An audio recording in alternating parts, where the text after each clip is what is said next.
Halo semuanya, selamat datang lagi di The Lazy Gadgets, di mana hari ini kita akan membahas satu barang yang mungkin sudah sangat jarang gue bahas karena gue sekarang adalah penyembah apapun yang wireless kan.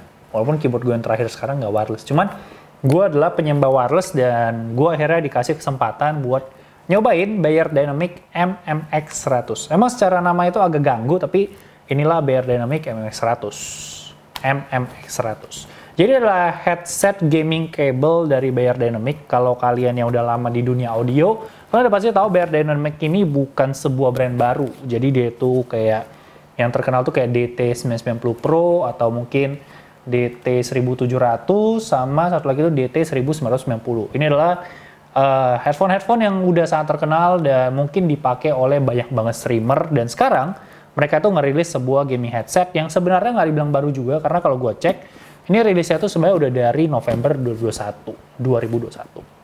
Oke, dari packagingnya itu benar-benar simple banget. Emang ngasih lihat kalau mereka itu adalah sebuah brand audio yang udah lama berdiri.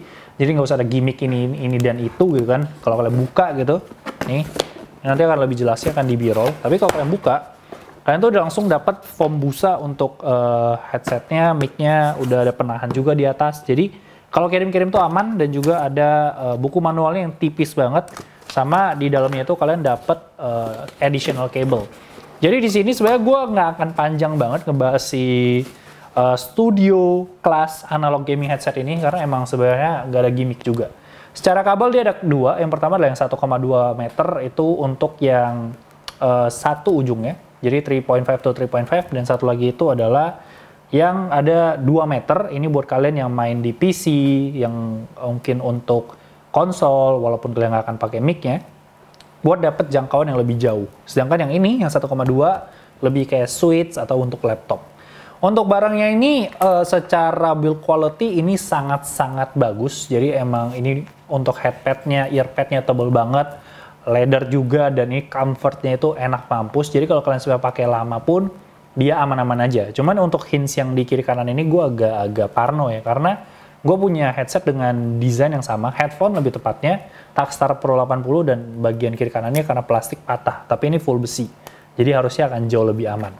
Nah, kalau ngomongin dari pemakaiannya ya, sebenarnya untuk berbagai kepala pun hitungannya aman, isolasinya juga bagus walaupun dia nggak punya ANC, dan itu dia manjangnya itu bisa segini maksimalnya, dan ini bisa sampai sebesar ini. Swivelnya itu yang agak kurang buat gue, karena gue sebagai pengguna WH, kan maksud gue ngelipat headset tuh, atau mungkin M50X ngelipat headset tuh salah satu hal yang cukup penting. Karena kalau kalian kayak gue punya double chin atau dagu yang gede, ini akan mengganggu banget karena ini akan nabrak di leher. Jadinya itu kalian pilihannya itu cuman pakai atau ngelepas, nggak ada pilihan untuk ngegantung di leher kalian. Terus kalau kita ngomongin dari bahannya, sebenarnya udah oke banget secara overall. Cuman gue kurang suka dengan volume wheel dan juga mikrofon mute buttonnya, karena dia plastik dan aksennya warna oranye, jadi agak beda, tapi ya kayak kenapa harus plastik gitu ya, dan plastiknya itu kayak kerasa cheap aja buat gue nggak tahu, mungkin preferensi orang beda-beda. Mic sama si kabelnya ini detach, jadi kalau kalian mau berpergian itu gampang banget, walaupun dia nggak ngasih kalian carrying case, tapi ini seharusnya udah aman banget. Dan mic-nya ini detachable dan bisa diatur-atur begini, jadi tinggal diatur aja dekat mulut kalian dan segala macamnya.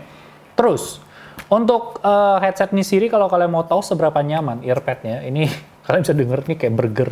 Ini kalian bisa denger, itu tuh bener-bener kayak dia akan langsung membal balik, jadi sebenarnya enak banget. Terus karena ini ada wired ya, karena gue selalu bahas yang wireless, TWS, dan segala macam, ya kalian nggak usah pikirin lagi masalah baterai, sama masalah responnya itu gimana, delay dan segala macam, itu udah pasti tidak ada karena ini adalah kabel. Ya paling minusnya adalah karena gue udah jarang pakai headset kabel, kemarin nyangkut di kursi, terus gue berdiri di kursi dan dia jatuh ke lantai, ketarik. Ya, orang-orang yang pakai headset kabel harusnya relate banget dengan hal seperti itu. Masuk ke sound profile, untuk barang yang satu ini cukup menarik, karena kalau kita ngomongin gaming headset kan biasanya mereka itu identik dengan V-shape, di mana bass-nya itu kenceng, treble-nya kenceng, mid-nya itu ke belakang.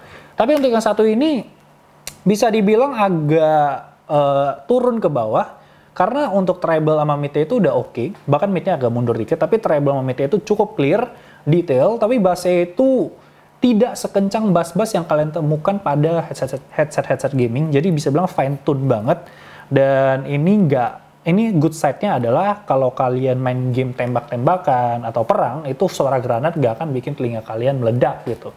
Tapi kalau kita ngomongin kalian yang ngejar untuk experience meledaknya, itu udah pasti nggak dapat.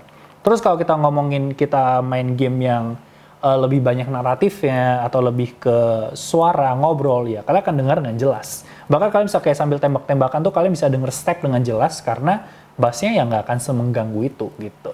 Terus kita ngomongin kalau untuk penggunaan sehari-hari untuk musik, tentu ini akan sangat-sangat cocok untuk kalian yang dengar-dengar lagu genre populer, karena kalian lebih ngejar ke vokal, kalian nggak terlalu peduli dengan bass. Jadi bukan lagu yang bass-bass oriented yang kayak kalau nggak bass itu agak kurang ya, itu tuh udah aman banget. Jadi sebenarnya untuk secara all around, ini udah aman banget. Tapi kalau kalian penyuka bass ya mungkin akan agak kurang gitu rasanya. Ya kita ngomongin dari Beyerdynamic yang sebenarnya udah sangat berpengalaman ngebikin sebuah headset. Terus kita ngomongin lagi dari sisi soundstage-nya, ya khasnya closeback. Dan sebenarnya ini untuk ngomongin staging-nya, itu udah bagus banget karena sedikit lebih luas dari closeback yang gue temukan. Terus kalau kita ngomongin dari isolasinya, kalau volumenya full ya kalian bisa nggak denger apapun. Lalu kita ngomongin dari sisi headset ini sebelum gue masuk ke mic yang kata anak-anak Megaman, kata William tuh bagus banget, bahkan mereka bisa pakai ini untuk podcast. Untuk Beyerdynamic ini dia punya versi USB, nggak ada yang wireless, tapi yang USB itu lebih mahal kayak 2 jutaan, ini di 1,780. Dan untuk warnanya dia ada versi abu yang menurut gue jauh lebih keren dibandingkan versi hitam ini. Oke, kita akan masuk ke tes mic-nya, jadi kita akan berpindah ke mic-nya aja langsung. Di sini gue udah siapin Audacity, jadi kita langsung record aja di volume recordnya itu mic-nya di 90. Oke, jadi ini adalah suara dari mic dari Beyerdynamic MMX100 ini. Ini kalau deket banget di mulut gue, dan sebenarnya gue udah denger juga cukup clear, bahkan suara kalian tuh ada bodinya. Jadi sebenarnya gue nggak tahu apakah di kelas podcast ini masih masuk ya, karena kan yang ngerti podcast tuh William gitu. Tapi kalau kita ngomongin untuk video call, untuk ngobrol di Discord, ini udah lebih dari aman. Bahkan kita bisa bilang lebih aman dibandingkan mic-mic dari headset gaming di harga yang sama. Tapi kalau kita agak jauhin mungkin ada gambarannya. Nah ini lebih jauh. Dan satu lagi yang perlu di-note adalah mic dari si headset gaming ini pick up-nya itu cukup bagus. Jadi kalau ada suara-suara background, dan segala macam, itu nggak bakal ke pick up.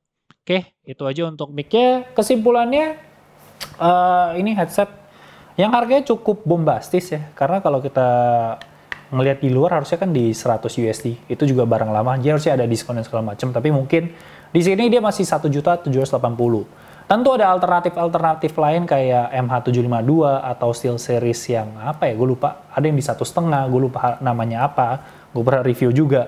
Tapi kalau kita ngomongin headset ini sebenarnya ya sebuah headset yang benar-benar didesain untuk orang yang nggak mau kelihatan kalau dia itu gamer gitu. Karena dari sisi desainnya dia nggak punya gimmick apa-apa, dia nggak punya RGB, bahkan bisa terhitung boring untuk desainnya. Dan juga untuk softwarenya itu nggak ada sama sekali. Jadi benar-benar kalian plug and play, ketiplek dari sana gimana ya kalian cuma bisa ngatur volumenya sama mute buttonnya, sisi lain itu yang nggak ada. Tapi kalau kita ngomong dari sisi comfortnya, sisi audionya, audio baik lagi ke orang masing-masing, telinga orang masing-masing. Sisi mic-nya, buat gue ini udah bagus banget, dan ini udah nyaman banget, jadi enak gitu untuk dipakai lama gitu. So, that's it. Gue udah bilang ini nggak akan jadi review yang panjang karena ya segimmickless itu barang ini. Oke, sampai jumpa di video review selanjutnya. Bye-bye guys.